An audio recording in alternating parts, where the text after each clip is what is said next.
오늘 설교의 제목은 믿음의 조상 아브라함입니다. 신약 성경 중에서 아브라함을 믿음의 조상으로 제시하는 본문이 대표적인 본문이 두 곳에 있는데요. 하나는 히브리서 11장이고 다른 하나는 오늘의 본문인 로마서 4장입니다. 히브리서 11장은 소위 믿음장으로 불리며 수많은 믿음의 조상들을 나열합니다. 그중 하나가 아브라함입니다. 그러니까 히브리서 11장을 따라서 말하자면 아브라함은 수많은 믿음의 조상들 가운데 하나입니다. 그러나 로마서 4장은 그와 다릅니다. 로마서 4장에서 아브라함은 그저 여러 조상들 가운데 하나가 아니라 모든 믿는 이들의 조상으로 믿음의 백성을 대표하는 사람, 영어로 하자면 The Father of Faith 입니다. 로마서 4장의 목적은 유대인들이 자신들의 특권의 근거로 삼고 있는 하나님과 아브라함의 언약을 재규정함으로써 아브라함이 믿음의 조상임을 보여주는 것입니다. 유대인들은 하나님께서 아브라함의 혈통상 자손인 자신들에게 하나님의 백성이 되는 배타적인 특권을 주셨다고 믿었습니다. 그러나 로마서 4장에서 바울은 하나님께서 아브라함과 맺으신 언약은 유대인만을 위한 것이 아니라 이방인을 포함하는 모든 믿는 사람을 위한 것임을 보여줍니다. 4장의 논지를 한마디로 정리하면 이것이라 할 수 있습니다. 아브라함은 육신의 조상이기 이전에 믿음의 조상이다. 여기서 육신의 조상이란 아브라함이 그의 혈통을 따르는 유대인들의 조상이라는 뜻이고요. 믿음의 조상이란 아브라함이 유대인과 이방인을 포함하는 모든 믿는 이들의 조상이라는 뜻입니다. 이 논지가 4장 1절에 담겨 있습니다. 4장 1절은 다음과 같이 다시 번역해야 합니다. 그러면 우리가 무엇을 말할 것입니까? 아브라함이 우리의 육신의 조상이라고. 새 번역과 비교해 보면 많이 다르죠. 그런데 자세히 보시면 문장 구조만 다르게 이해한 것입니다. 우리말 새 번역이나 개역 개정판처럼 옮기는 것이 더 일반적입니다. 대부분의 성경책이 그렇게 옮기고 있습니다. 그러나 로마서 4장이 말하려는 바가 무엇인지, 그리고 로마서 전체의 흐름 속에서 4장이 차지하는 역할이 무엇인지를 고려하여 읽으면 이렇게 번역하는 것이 더 본문의 내용에 가깝습니다. 그러면 우리가 무엇을 말할 것입니까? 아브라함이 우리의 육신의 조상이라고 말할 것입니까? 바울의 대답은 그렇지 않다는 것이겠지요. 그럼 뭐라는 걸까요? 아브라함은 육신의 조상이기 이전에 믿음의 조상이라는 것입니다. 오늘은 그 논지를 따라 아브라함의 믿음이 무엇인지, 그리고 그 믿음으로 인해 아브라함이 어떻게 모든 믿는 사람들의 조상이 되는지 본문의 논리를 따라가며 살펴보도록 하겠습니다. 로마서의 기본적인 맥락이 되고 있는 언약 관계에서 이해할 때 믿음이란 하나님과의 언약 관계를 받아들이고 그 언약에 머무는 것입니다. 언약 관계란 하나님이 주님이 되시고 우리가 그분의 백성이 되는 관계이지요.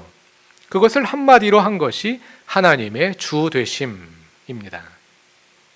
믿음이란 하나님의 주 되심을 받아들이고 그 주 되심이 우리 삶에 구체적으로 이루어지게 하는 것입니다. 물론 언약 관계는 다양한 유비로 이해될 수 있지요. 하나님의 주 되심은 하나님의 아버지 되심이기도 하고, 하나님의 목자 되심이기도 하고, 신랑 되심이기도 하고, 친구 되심이기도 하지요. 하나님과 이런 언약 관계를 맺는 것, 그것이 바로 믿음입니다. 그런데 우리 그리스도인들이 믿는 하나님은 예수 그리스도를 통해 자신을 계시하시고 우리를 구원하시는 하나님이시지요.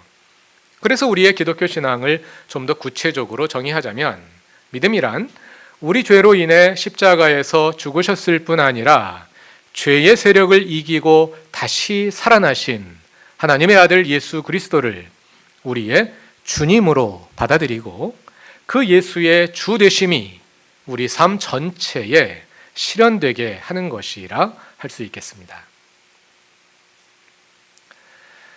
그런데 이 믿음은 그 상황에 따라 다양한 모습으로 나타납니다.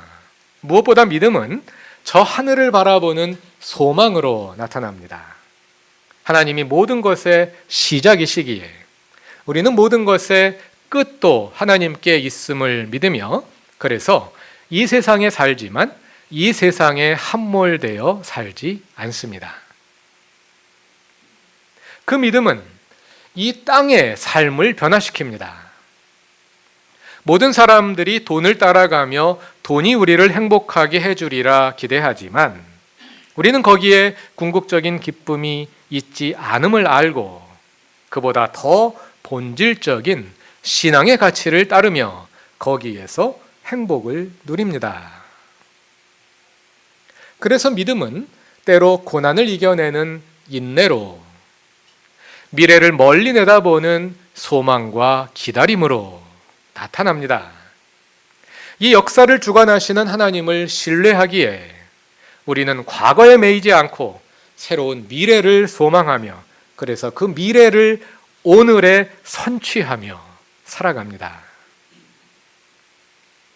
그러한 믿음은 두려움을 이기는 용기로, 불안을 몰아내는 평안으로 나타납니다. 왜냐하면 오직 하나님이 우리의 주님이 되심으로 하나님 아닌 어떤 것도 우리를 지배할 수 없기 때문입니다. 나아가서 믿음은 현실을 변화시키는 능력으로, 이기심을 극복하는 사랑으로, 문제를 해결하고 그 길을 찾아내는 지혜로 나타나기도 하지요. 그 외에도 믿음은 주어지는 상황에 따라 얼마든지 더 다양한 모습으로 나타날 수 있습니다.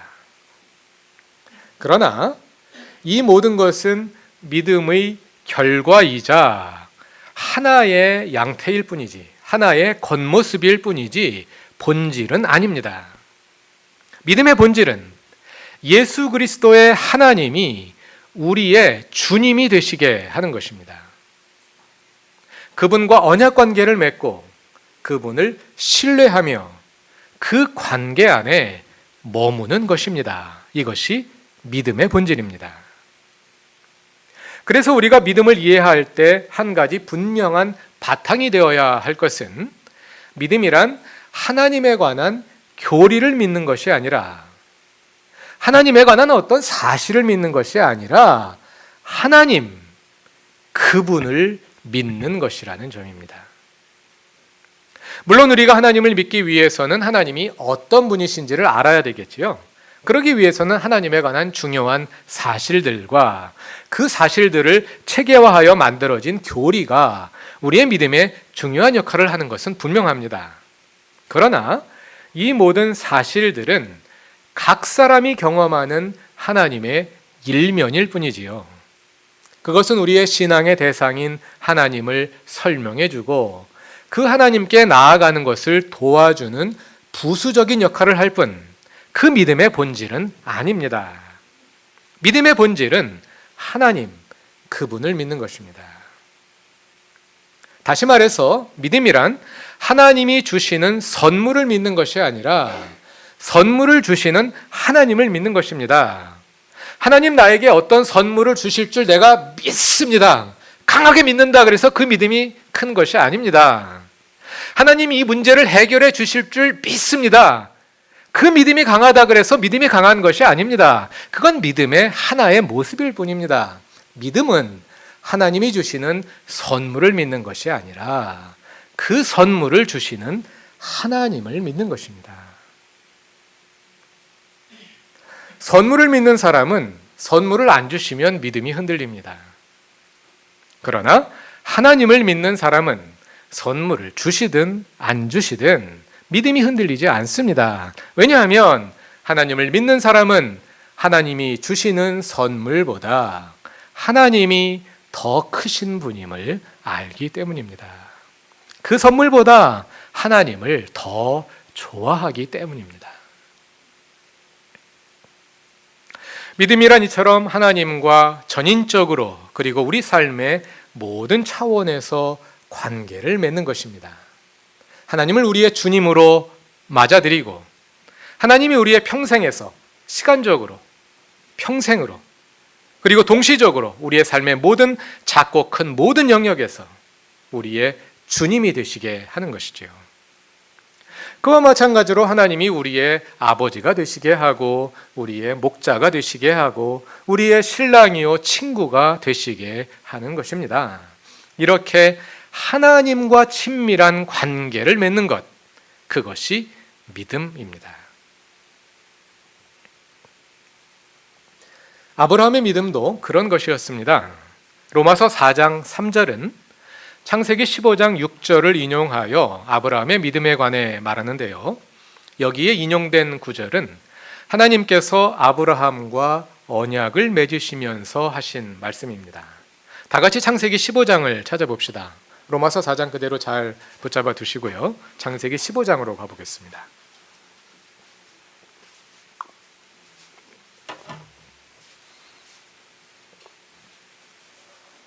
바울이 인용한 말씀은 창세기 15장 6절에 있습니다. 그리고 그 뒤에 이어지는 9절 이하를 보시면 하나님께서 아브라함과 언약의 예식을 거행하시기 위해 필요한 것들을 준비시키십니다. 3년 된 암송아지 한 마리와 3년 된 암염소 한 마리와 3년 된 순양 한 마리와 산비둘기 한 마리와 집비둘기 한 마리씩을 가져오게 하십니다. 아브라함은 그 모든 것들을 가져다가 그것들의 몸통 가운데를 쪼개어서 서로 마주 보도록 차려놓습니다. 그리고 17절 이하를 보시면 해가 지고 어둠이 짙게 깔린 후에 연기 나는 화덕과 타오르는 횃불이 갑자기 나타나더니 그 횃불이 쪼개놓은 그 짐승들 사이로 지나갑니다. 그리고 나서 18절이 말하지요. 바로 그날 주님께서 아브라함과 언약을 세우시고, 아직 아브라함의 이름이 아브라함으로 바뀌기 전이어서 이 본문에는 아브람으로 나옵니다. 히브리어로 언약이 뭐죠? 네, 브리트. 지난주 수요 성경 공부 주제였습니다. 네, 그리고 18절에서 언약을 세우셨다로 번역된 히브리어가 카라트 브리트입니다. 카라트는 자른다는 뜻이고 브리트는 언약이라는 뜻입니다. 그러니까 직역하면 언약을 자른다 이런 뜻이 되겠는데요. 언약을 체결하는 것, 언약을 세우는 것을 가리켜서 왜 언약을 자른다 그랬을까요? 고대 근동 사람들은 언약을 맺을 때, 계약을 맺을 때 짐승을 반으로 잘라서 서로 마주 보도록 놓은 후에 언약을 맺는 두 사람이 그 사이를 함께 지나갔다 합니다. 그래서 언약을 자른다 하는 말이 생겨난 것인데요. 하나님께서 아브라함과 맺으신 언약이 창세기 15장 9절 이하에서 그와 비슷한 모습으로 형성화되고 있는 것을 볼 수 있습니다. 하나님은 창세기 12장에서 아브라함에게 나타나셔서 하나님의 언약 백성이 될 것을 제안하셨습니다. 아브라함이 그 제안을 받아들였습니다. 15장 6절에서 아브라함이 하나님을 믿었다는 말은 아브라함이 하나님의 그 언약 제안을 받아들였다 하는 뜻입니다. 그래서 언약이 맺어진 것이지요. 그런데 여기서 하나님과 아브라함이 맺은 언약의 특수성을 이해할 필요가 있습니다. 창세기 17장 7절을 보시면 하나님께서 말씀하시기를 내가 너와 세운 언약은 너와 나 사이에 맺는 것일 뿐 아니라 너의 뒤에 오는 너의 자손과 대대로 세우는 언약이라 이렇게 말씀하십니다. 하나님께서 아브라함과 맺으신 언약은 아직 태어나지도 않은 아브라함의 자손들과 미리 맺으시는 성격의 언약이라는 것이지요. 그러므로 아브라함과 맺으신 그 언약의 핵심에는 그의 자손에 대한 약속이 놓여 있습니다. 하나님께서 아브라함에게 자손을 주시겠다는 약속은 창세기에 여러 번 반복해서 나오는데요. 13장 15절에 처음 나오고요. 17장 조금 전에 살펴본 17장에 나오고요. 그 전에 15장에도 나옵니다. 15장은 아까 본 것처럼 하나님과 아브라함이 언약을 맺는 장면입니다. 다 같이 창세기 15장 5절을 찾아서 읽어보겠습니다. 15장 5절입니다. 주님께서 아브라함을 데리고 바깥으로 나가서 말씀하셨다. 하늘을 쳐다보아라. 내가 셀 수 있거든 저 별들을 세어보아라. 그리고는 주님께서 아브라함에게 말씀하셨다. 너의 자손이 저 별처럼 많아질 것이다. 이 말씀을 하신 후에 바울이 인용한 15장 6절이 나오는 것입니다.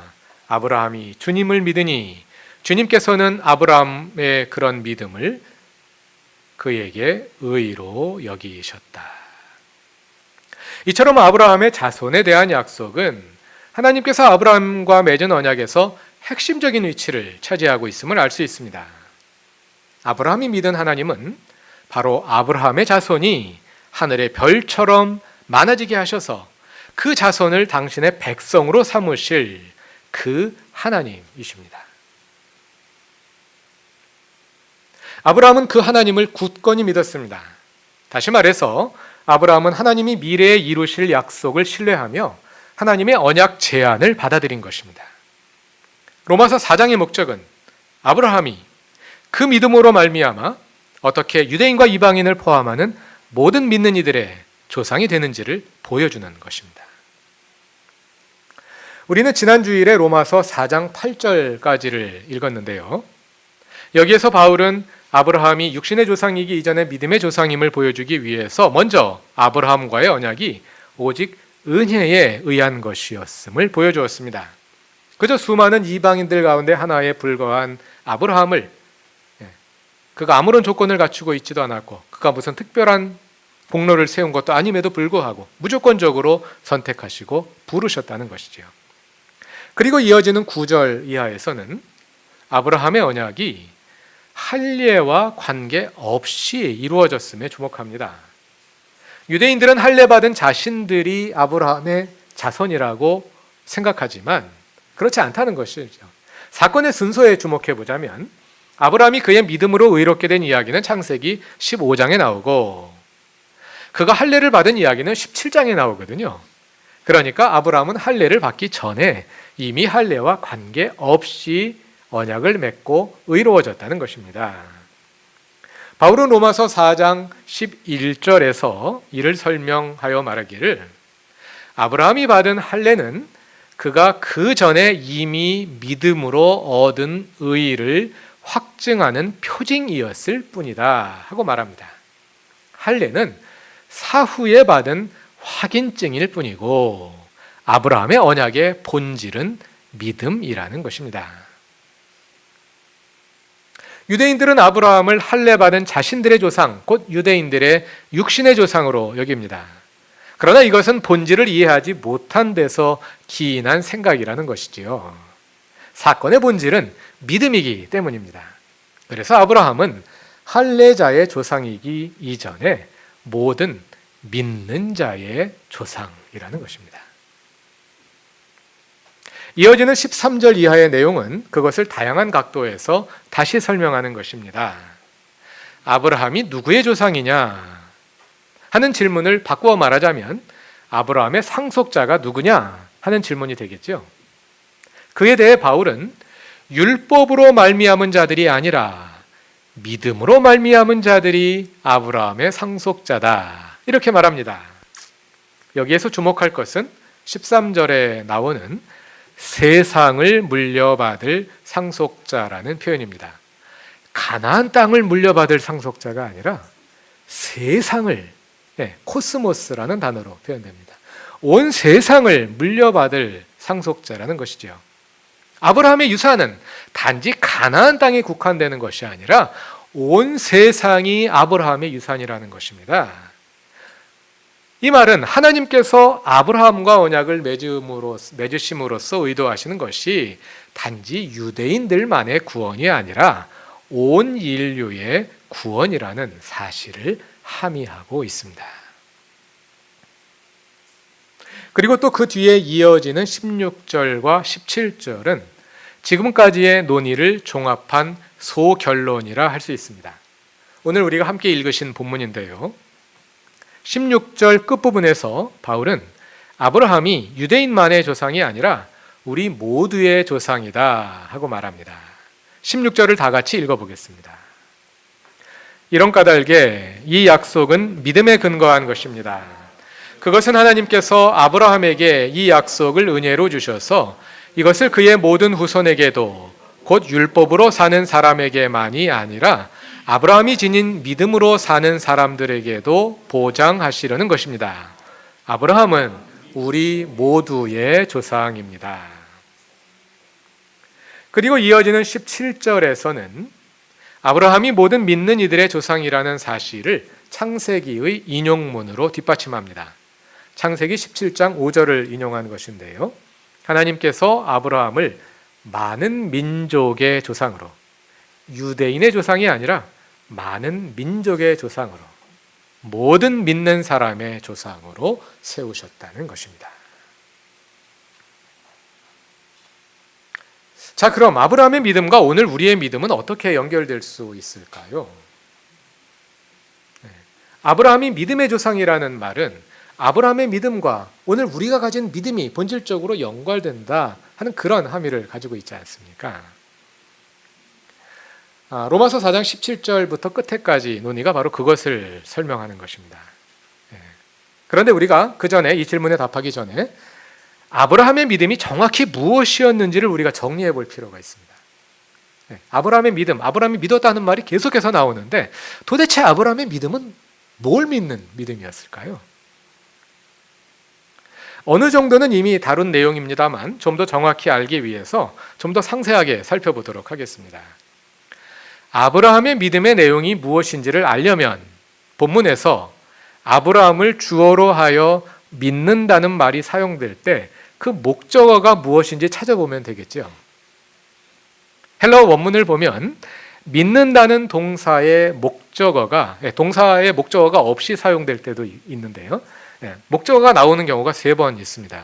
3절, 5절, 17절에 믿는다는 동사가 사용되고 그 동사의 목적어가 나옵니다. 이 구절들을 찾아보면 그 믿음의 목적어는 일관되게 하나님입니다. 아브라함은 하나님의 어떤 일면적인 사실을 믿은 것이 아니라 하나님이 주실 어떤 특정한 선물을 믿은 것이 아니라 하나님을 믿은 것입니다. 그런데 아브라함이 믿은 하나님은 어떤 하나님이실까요? 다 같이 5절을 찾아봅시다. 5절은 말합니다. 그러나 경건하지 못한 사람을 의롭다고 하시는 분을 믿는 사람은, 아브라함이 믿은 하나님은 불경건한 사람을 의롭게 하시는 분입니다. 한 이방인 아브라함을 선택하여 언약 백성을 삼으신 그 하나님을 믿었다는 것이지요. 그리고 17절로 가봅시다. 17절의 세번역 둘째 문장입니다. 이 약속은 그가 믿은 하나님, 다시 말하면 죽은 사람들을 살리시며 없는 것들을 불러내어 있는 것이 되게 하시는 하나님께서, 아브라함이 믿은 하나님은 죽은 자를 살리시며 없는 것들을 있는 것들처럼 불러내시는 하나님, 즉 무에서 유를 창조하시는 하나님이십니다. 하나님께서 아브라함에게 자손을 주시겠다 약속하시는 것은 그의 나이 75이 넘은 후였습니다. 75이 된 할아버지니 손자라면 모를까 아들을 볼 나이는 훨씬 지났지요. 더더구나 하나님은 그 약속을 아브라함이 100세가 되기까지 이루지 않으셨습니다. 자연적으로, 과학적으로 자손을 낳을 가능성이 완전히 상실된 상황에 이른 것입니다. 아브라함은 100살, 그의 아내 사라는 90살입니다. 이를 가리켜 세번역 19절은 아브라함이 나이가 100세가 되어 자기 몸이 이미 죽은 것이나 다름없고 또한 사라의 태도 죽은 것이나 다름없는 줄을 알면서도 믿음이 약해지지 않았다 하고 말하는데요. 헬라어 원문을 보면 죽은 것이나 다름없고가 아니라 죽었고입니다. 네, 원문은 그렇게 말합니다. 아브라함은 나이가 100세가 되어서 자기 몸이 이미 죽었고 그의 아내 사라의 태도 죽었음을 알면서도 믿음이 약해지지 않았다는 것이지요. 출산 능력으로 보자면 아브라함의 몸은 이미 죽은 것이죠. 그의 아내 사라의 태도 이미 죽었습니다. 그러나 하나님은 그 죽은 자들을 살려내셔서 무의 상태, 불가능의 상태로부터 새로운 하나님의 언약 백성을 창조해 내셨습니다. 17절에 사용된 표현을 사용해서 다시 말해보자면 그가 믿은 하나님은 죽은 아브라함과 사라를 살려내시고 존재하지 않는 하나님의 백성을 창조하여 존재하게 하시는 그러한 하나님이었습니다. 아브라함의 믿음은 바로 그 하나님을 향한 믿음, 즉 당신의 언약 백성을 창조해내시는, 없는 하나님의 백성을 새로이 창조해내시는 그 하나님에 대한 믿음이었습니다. 그래서 아브라함은 죽음의 현실 속에서도 하나님을 향한 신뢰를 포기하지 않은 채 그 언약 안에 굳건히 머물렀던 것입니다. 그런데 바울은 그러한 아브라함의 믿음과 오늘 우리의 믿음 사이에서 어떤 유사성을 찾아냅니다.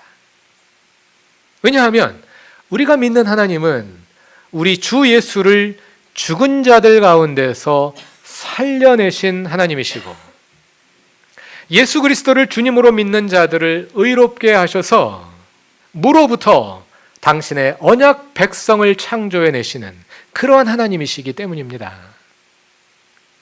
그래서 바울은 23절과 24절에서 말합니다. 그의 믿음이 의로 여겨졌다는 창세기 15장 6절의 말씀은 아브라함만을 위한 것이 아니라 우리 주 예수를 죽은 사람들 가운데서 살리신 하나님을 믿는 우리까지도 위한 것이라고 말이지요. 그런데 24절과 25절을 자세히 살펴보시면 여기에 우리의 믿음의 내용이 요약되어 있는 것을 볼 수 있습니다. 로마서 1장부터 4장까지 가요. 로마서 전체를 나누어 보면 1장부터 4장까지가 제1부에 해당하거든요. 그 일부를 마무리하는데요. 우리가 가지고 있는 믿음의 내용을 요약하여 제시하면서 로마서의 제1부를 마무리하는 것입니다. 먼저 24절에는 복음의 풀 스토리, 즉 십자가와 부활과 예수의 주 되심이 하나의 명사구로 요약되어 있습니다. 하나님은 우리 주 예수를 죽은 사람들 가운데서 살리신 분이라는 어구 속의 말입니다. 그리고 25절에는 예수의 죽음과 부활의 의미가 요약되어 있습니다. 예수님은 왜 죽으시고 다시 사셨을까요? 그리고 예수님의 죽으심과 다시 사심의 결과 무슨 일이 일어났을까요? 25절을 다 같이 읽어보겠습니다. 예수는 우리의 범죄 때문에 죽임을 당하셨고 우리를 의롭게 하시려고 살아나셨습니다. 예수께서 죽으시고 다시 사신 것은 우리의 범죄로 인함이었습니다. 예수님은 십자가에 죽고 다시 살아나셔서 우리를 죄의 지배로부터 해방하시고 우리의 주님이 되셨습니다. 우리는 그 예수 그리스도를 주님으로 받아들임으로써 하나님의 언약 백성, 즉 의로운 존재가 됩니다. 이것이 하나님 나라의 복음이지요. 그리고 그 복음을 받아들여 우리 삶에 이루어지게 하는 것이 우리의 믿음입니다. 오늘은 종교개혁 500주년이 되는 날입니다. 마틴 루터가 독일 비텐베르크 성당에 교회의 부패와 오류를 고발하는 95개 조항의 반박문을 게시한 것이 1517년 10월 30일이었습니다. 그러니까 정확한 날짜로는 내일이 그날입니다. 우리는 종교개혁 500주년을 맞이하며 그 개혁의 원점으로 돌아가고자 합니다. 그러나 종교개혁은 그 자체로 원점이 되는 것은 아닙니다. 종교개혁의 근원은 성경에, 그리고 성경의 복음에 있습니다. 그 성경으로, 그 복음으로 돌아가고자 하는 것이 종교개혁이지요. 우리는 오늘 함께 살펴본 아브라함의 언약에서 개혁의 한 전형을 찾아볼 수 있습니다. 종교개혁을 통해 개신교회가 태어났지만 그보다 수천 년 앞서서 하나님은 아브라함과의 언약을 통해서 그분의 새로운 언약 백성을 창조하셨습니다. 그것이 개혁입니다. 어떤 기구를 새롭게 하고 지도자를 바꾸는 것, 그것이 개혁이 아닙니다. 새로운 언약 백성이 창조되는 것입니다. 오늘날 위기에 있는 한국 교회에는 새로운 개혁이 절실하게 요청되고 있습니다. 그 개혁은 하나님의 새로운 언약 백성의 창조로 나타날 것입니다. 그것은 하나님의 말씀을 자랑하기만 할 뿐 지키지는 않는 실천적인 무신론자들이 아니라 진실로 하나님을 주님으로 맞이하고 하나님의 주 되심을 살아가는 진정한 언약 백성의 창조입니다. 종교개혁 500주년을 맞이하며 그 하나님 앞에 담대하게 나아갑시다. 경건하지 못한 우리를 은혜로 의롭게 하시는 하나님, 죽은 자들을 살려내시며 없는 것들을 있는 것처럼 부르시는 그 하나님을 정직하게 마주해 봅시다. 그래서 그 하나님이 우리 위에 드리워진 죄의 지배를 거두어내고 우리를 통해 하나님의 새로운 언약 백성을 창조하시게 합시다. 우리를 다른 사람들이 아니라 우리 자신을 개혁하시게 합시다. 예수 그리스도의 하나님이 우리의 주님이 되시기에 하나님이 친히, 주 되신 하나님이 친히 그 개혁을 주도하실 것입니다. 에클레시아 셈페르 레포르만다. 교회는 항상 개혁되어야 합니다. 다 같이 기도드리겠습니다. 죽은 자들을 살리시고 없는 것들을 있는 것처럼 부르시는 하나님, 죽어있는 한국교회, 이름은 있으나 실상은 존재하지 않는 한국교회를 개혁하시고 실천적 무신론자들인 우리를 새로운 언약 백성으로 창조하소서. 하나님을 믿는다고 하면서 하나님께 나를 변화시키도록 내어드리지는 않는 우리의 불신과 나약함을 용서하소서. 하나님께서 하실 수 있습니다. 하나님만이 하실 수 있습니다. 더 이상 핑계거리를 찾지 않게 하시고 용기를 내어 주님을 직면하게 하소서. 우리를 개혁하소서. 우리를 주님의 형상으로 빚으소서. 예수님의 이름으로 기도드립니다. 아멘.